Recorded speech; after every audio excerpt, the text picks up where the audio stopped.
Assalomu alaykum hurmatli guruhdaglar, akalar, ukalar.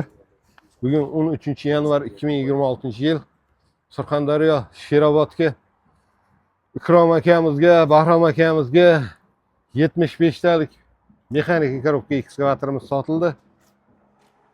Akalar yaxshi kunlarga xizmat qilsin. Rahmat. Aytganingiz kelsin. Mana sizlarga ham maslahatim, olinglar, mininglar.